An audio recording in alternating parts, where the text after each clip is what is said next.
ओम आत्मा गिरिजामती सहचरा प्राणा शरीरम गृहम पूजा ते विषयोग भोग रचना निद्रा समाधि स्थिति संचारा पदयो पदक्षण विधि स्तोत्राणि सर्वा गिरौ यत् यत् कर्म करोमि तत् तत् अखिलम शंभो तवाराधनम। नमस्कार, स्वागत है आपका आचार्य वाणी में। मैं आचार्य डॉक्टर विक्रमादित्य आपके साथ हूँ। सिंह राशि वालों के लिए 16 तारीख को ये परिवर्तन होगा, सोमवार के दिन। उस दिन पंचमी तिथि विद्यमान है और उस दिन चंद्रमा परिवर्तन की तरफ जा रहे हैं और साथ साथ वो एक नई उम्मीद जगाएंगे। जो चंद्रमा थोड़े शीर्ण पड़ रहे थे वो गजकेसरी योग का निर्माण करते दिखाई दे रहे हैं। वो कहीं ना कहीं लाभ की स्थिति है, नए विचार, नई चीज़, नया क्लियर वॉइस रास्ता दिखाते आपको दे रहे हैं। और बुद्ध भी उस दिन और ताकत में हो जाएंगे और ये बुद्ध का ताकत होना बहुत अच्छा रहेगा आपके लिए, चीज़ों को लाभ देने की योग बना सकता है आपके लिए। ऐसे में बस एक बात का ध्यान रखना है आपको, विशेष तौर पर नए चीज़ों, नए कार्यों की तरफ कार्य करते वक्त नए लोगों से बचना है। कई बार क्या होता है, नए व्यक्ति हमारे जीवन में आते हैं और जिनका ना ठौर होता है, ना ठिकाना होता है, ना हमको पता होता है, और वो आते हैं और नया कुछ विचार रखते हैं और उनसे लाभ के चक्कर में प्रभावित हो जाते हैं। जैसे आजकल फ़ोन कॉल्स, बहुत सारे लोग फरेब करने के लिए फ़ोन कॉल्स करते रहते हैं, नई उम्मीद जगाते हैं और फिर आपको फंसा देते हैं। तो ऐसे में बचते हुए कार्य करना है, चीज़ों को समझकर कार्य करने का प्रयास कीजिए। ग्रह नक्षत्र दिखा रहे हैं कि कोई आपके खिलाफ जाल बनाता दिखाई दे रहा है और आपको पता भी चल जाएगा पहले, लेकिन फिर भी आप उसमें फंस सकते हैं। इस बात का ध्यान रखते हुए चंद्रमा आपके लिए बहुत अच्छा है। जो अंदर से विचार मन में आ रहा हो, जो चीज़ें अंदर से विचार, अंदर में परमात्मा बैठता है, जो विचार अंदर से आ रहा हो उसको ध्यान देना, इस बात का ध्यान रखते हुए कार्य करेंगे तो अच्छा रहेगा। सोमवार का अवसर है, कोशिश करें सुबह सुबह भगवान का ध्यान करें। इस दिन पंचक भी आरंभ हो रहे हैं जो 20 तारीख तक रहेंगे। तो ऐसे में कहा जाता है पंचक के अंदर कुछ कार्य नहीं करने चाहिए, जैसे दाग इत्यादि कार्य। किसी की मृत्यु हो गई, दाग इत्यादि करते वक्त 5 पुतले साथ में जलाए जाते हैं उस पंचक को समाप्त करने के, नेगेटिव प्रभाव समाप्त करने के लिए। ऐसे में तृण एकत्र करने का काम, यानी भूस इत्यादि एकत्र करने का काम, उसमें आग लग जाती है, कई बार बिना कारण की आग लग जाती है और सब नुकसान हो जाता है। लकड़ी एकत्र करने का कार्य वो भी नहीं करना चाहिए, ये शास्त्र में निषेध करेंगे। छत डालने का काम नहीं करना चाहिए पंचक के अंदर, वो छत गिर जाती है। तो ऐसे में कई बार जो योग है इनका ध्यान रखते हुए कार्य करें, लेकिन लोग इन कार्यों को छोड़कर बाकी सब, नई गाड़ी खरीदने में कोई निषेध नहीं है, नए वस्त्र खरीदने में कोई निषेध नहीं है। तो ऐसे में सब चीज़ों को, हर चीज़ में एक ही रूल ना लगाएं, इस बात का ध्यान रखते हुए कार्य करेंगे तो अच्छा रहेगा।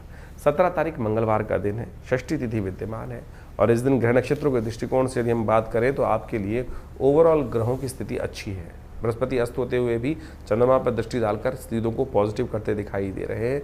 ये आपके लिए पॉजिटिव ग्रह योग बनता दिखाई दे रहा है। रवि योग है, नए कार्यों को आरंभ करने के लिए दिन अच्छा बन रहा है, लेकिन दोपहर के बाद भद्रा रहेगी। तो नए कार्यों में दोपहर के बाद ना हाथ डालें, 2:45 बजे से पहले जो नया कार्य आरंभ करना हो, रवि का योग जो है उसका लाभ ले सकते हैं। मंगलवार का दिन है और मंगल इस वक्त शनि के साथ षष्ठाष्टक योग बना रहे हैं, तो कोशिश ये करें हनुमान जी के लिए सुंदरकांड का पाठ करें।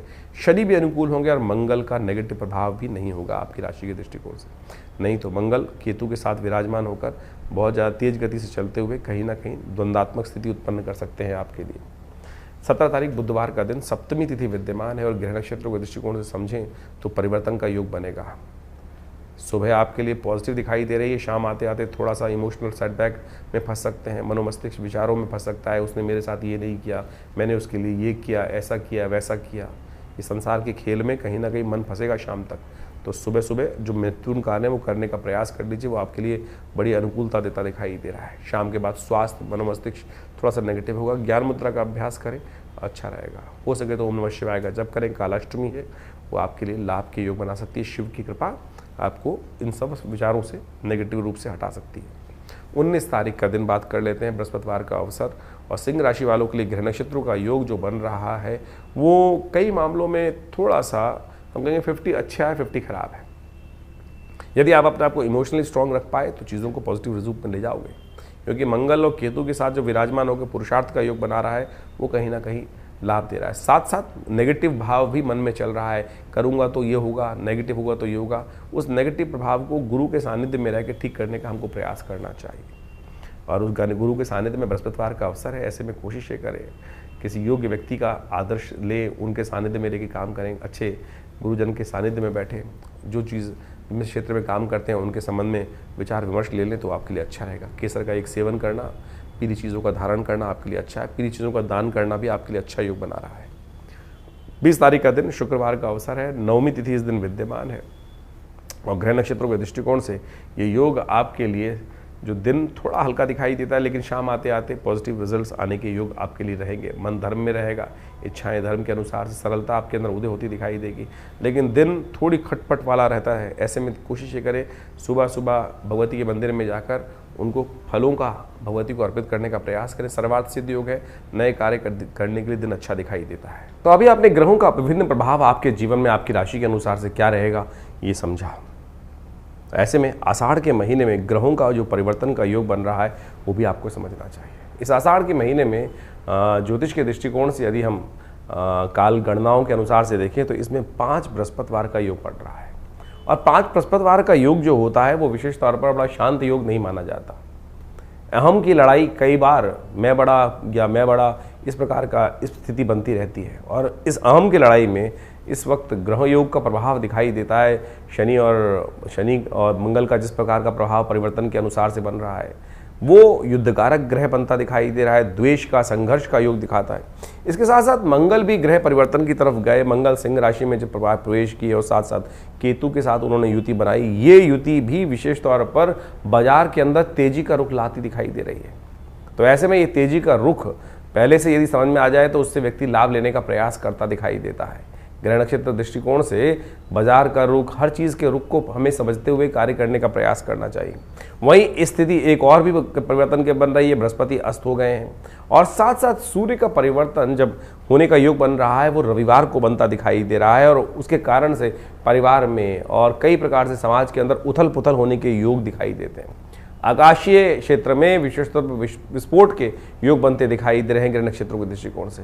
ये सारा का सारा प्रभाव विशेष तौर पर जो समझें, आषाढ़ का महीना वैसे ही इस प्रकार का होता है कि आकाश में जब बादल छाए रहते हैं और जब चंद्रमा दिखाई देता है तो कभी चंद्रमा ओझिल हो जाता है और कभी चंद्रमा सामने आ जाता है। यानी एक और समझे भी वैसे भी समाज के अंदर अभी देखें हम तो दिन के अंदर जो प्रभाव चलता है, कभी बादल आगे कभी छाँव कभी धूप का खेल चलता रहता है। तो ऐसे में ग्रहों का परिवर्तन का योग भी उसी तरफ दिखाता है। तो ऐसे में अपने ग्रहों को सही से समझते हुए कार्य करना हमारे लिए बहुत ज़रूरी है। जो देशकाल परिस्थिति में ग्रहों को समझकर कार्य करने का प्रयास करते हैं उनके जीवन में महत्वपूर्ण परिवर्तन आने के योग बन जाते हैं। देखिए, भगवान की आराधना ही हर ग्रह का निवारण है। बहुत सारे लोग इस बात को समझने का प्रयास करते हैं कि उपाय जो हम दिन पर दिन बताते हैं, कई लोगों ने लिख के भेजा कि भाई नित्यपति पूजा नहीं करनी चाहिए। अरे नित्यपति तो पूजा करना सबसे श्रेष्ठ कार्य है, वो तो आपका इष्ट मंत्र जो है उसका तो जब अवश्य करने का प्रयास करें। लेकिन कई विशेष मुहूर्त बनते हैं पौराणिक कालों में, पुरानी गणनाओं के अनुसार से, पुरानी कथाओं के अनुसार से कुछ दिनों का, कुछ विशेष योगों का विशेष महत्व बताया जाता है और उस विशेष महत्व में कुछ स्पेसिफिक जो मंत्र हैं, जो उपाय हैं, यदि उनको कर लिया जाए तो वो कई गुना अधिक प्रभाव दिखाई देते हैं। इसलिए मन की भ्रांति को हटाने का प्रयास करें। कारण और निवारण दो एक ऐसी चीज़ें हैं जिनको जानकर, जिनको समझकर हम अनेक प्रकार के जीवन के कष्टों को दूर कर सकते हैं। निवारण तो परमात्मा का नाम ही है। अब उसके लिए विभिन्न माध्यम हैं, विभिन्न प्रकार हैं। जिस प्रकार भी आपका मन जहाँ पे ठहर जाए, ये मन बड़ा विचित्र चीज़ उत्पन्न करता है। मन कभी ठहरता नहीं है। मन एक क्षण में कहीं और पहुंच जाता है, एक क्षण में कहीं और पहुंच जाता है। कई बार तो मन की आशंका इस प्रकार से होती है कि परमात्मा पर भी हम शंकाएं उत्पन्न कर देते हैं कि परमात्मा कार्य करेगा कि नहीं करेगा, सुनेगा कि नहीं सुनेगा। और यही शंका जो है वो हमारे कर्म का जो फल है वो हमें को प्राप्त होने से रोक देती है। तो इस बात का हमें ध्यान रखना चाहिए। परमात्मा पे पूर्ण विश्वास, जो कर्म कर रहे हैं उस पर पूर्ण विश्वास, दृढ़ विश्वास। यदि मन में दृढ़ विश्वास होगा, श्रद्धा होगी, तो आप समझें एक छोटा सा कार्य भी, हरिनाम भी आपके जीवन में समस्त कष्टों को दूर करने का योग बना देगा। कहा जाता है ना, एक घड़ी आदि से पुनियाद, तुलसी संगत साथ की हरे कोट अपराध। लेकिन वो कब होगा? जब मनसः वाचा कर्मणा तीनों रूप से देहात्म बुद्धि से रहित होकर उस परमात्मा की शरण में जाकर एक बार हरिनाम का वो स्मरण करेंगे। तब हम उस हरिनाम के स्मरण को किस प्रकार से करने का प्रयास करते हैं, जो भी कार्य कर रहे हैं। वैसे तो कहा गया है कि 24 घंटे अहर्निश उस परमात्मा का नाम लेने का हमें प्रयास करना चाहिए। लेकिन कई बार तो क्या होता है, स्थिति ऐसी होती है कि बहुत सारे अलग अलग भाव मन में चल रहे होते हैं। लेकिन यदि ये स्थिति बन जाए कि हम 24 घंटे परमात्मा का नाम लें, तो हो सकता है कोई एक क्षण तो ऐसा आएगा कि जब पूर्ण निष्ठा के साथ उस श्री हरि के चरणों में हमारा मन लगा होगा। और जब वो क्षण आ गया तो समझें कि जितनी मेहनत 1.25 लाख, 2 लाख, 5 लाख मंत्र जप करने का प्रभाव 1 सेकंड में आपको प्राप्त हो जाएगा।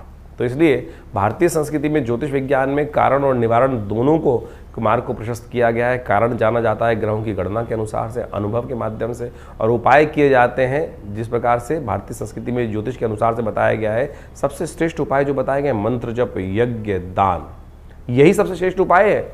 आप इसको अवश्य करने का प्रयास करना चाहिए। और आज हम विशेष तौर पर बहुत सारे अलग अलग प्रकार के उपायों को हम समझाने का जो प्रयास करते हैं, सत्य रूप में काम करता है। अभी एक व्यक्ति हमारे पास आया, बहुत परेशान था कुछ वर्ष से, और उसके कष्ट दूर हो नहीं रहे थे। तो हमने विशेष तौर पर एक अनुष्ठान, जिसको हम बहुत मुश्किल से लोग लगातार लगे रहते हैं कि कोई भगवती बगलामुखी का अनुष्ठान कर दीजिए, ऐसा कर दीजिए, बहुत जब आवश्यकता होती है तब करने की ज़रूरत बनती है, और जब किया जाता है तो वो कई प्रकार के कष्टों को दूर करने के योग बनाता है। तो आप समझे, ये मंत्र जप इत्यादि, मुहूर्त इत्यादि बिल्कुल विशेष हैं। तो अपने देश काल परिस्थिति को समझते हुए, ग्रहों को समझते हुए सही रूप से करने का प्रयास करें, तब जाके जीवन में उन मंत्रों का प्रभाव आपको स्वयं देखने को मिलेगा। तो ये छोटे छोटे उपाय जो हमने आपके समक्ष रखे, आशा करते हैं इनको आप अपने जीवन में उतारेंगे। और शंकाओं का निवारण करने के लिए आप हमारे इस चैनल पर जाकर अपने प्रश्नों को भेज सकते हैं। हम प्रयास करेंगे उन सब प्रश्नों को व्हाट्सएप के माध्यम से जो आते हैं फ़ोन, उनको अवश्य जवाब देने का प्रयास करें। इसके अलावा पहला रविवार जो हमने विवेकानंद योगाश्रम में रखा हुआ है, वो इसीलिए रखा हुआ है यज्ञ के बाद। वैसे तो हर रविवार को बड़ा प्रोग्राम होता ही है, उसमें यज्ञ में आप ध्यान साधना इत्यादि में माँ भगवती का दर्शन करने के लिए आप आ सकते हैं। लेकिन पहले रविवार में एक प्रश्नोत्तरी का कार्यक्रम भी रखते हैं, समागम भी रखते हैं। आप वहाँ आकर अपने प्रश्नों का निवारण रविवार को सुबह 8 बजे से लेकर 10 बजे के बीच में भी आप कर सकते हैं। और हमसे मिलने के लिए कोई बहुत बड़ी जद्दोजहद नहीं करनी, आराम से आइए। विवेकानंद योगाश्रम दिल्ली में आपके तमाम प्रश्नों का जवाब भी देंगे, और बहुत सारे और भी जो मन में शंकाएं चल रही हैं अध्यात्म के प्रति, उनके सबके लिए भी बहुत सारे कार्यक्रम समय समय पर चलते रहते हैं, उनसे हम आपको अवगत कराते रहते हैं। आशा करते हैं आप विवेकानंद योगाश्रम में आकर, बहुत सारे और भी कार्य चल रहे हैं। आपकी सूचना के लिए हम बता दें, यहाँ विवेकानंद योगाश्रम में एक हॉस्पिटल है बड़ा, योगा प्राकृतिक चिकित्सा आयुर्वेद का हॉस्पिटल है, और वहाँ नित्य प्रति बहुत सारी व्यवस्थाएं भी रहती हैं। और अभी विश्व योग दिवस के अंतर्गत पूरे जमुना पार में सबसे बड़ा कार्यक्रम भारत सरकार के साथ मिलकर, आयुष मंत्रालय के साथ मिलकर किया जा रहा है, जिसमें 15,000 आदमी एक साथ मिलकर योग करेंगे। 21 तारीख को आप भी उसमें भी यमुना स्पोर्ट्स कॉम्प्लेक्स में एक कार्यक्रम रहेगा, आप उसमें भी सादर आमंत्रित हैं। सुबह 6 बजे से लेकर और करीब करीब 9 बजे तक ये कार्यक्रम रहेगा जमुना पार में, यमुना स्पोर्ट्स कॉम्प्लेक्स में। उसमें भी आप आकर हमारे साथ पूरा स्वस्थ भारत के निर्माण के लिए सुंदर योग का कार्यक्रम में भाग ले सकते हैं। धन्यवाद, नमस्कार।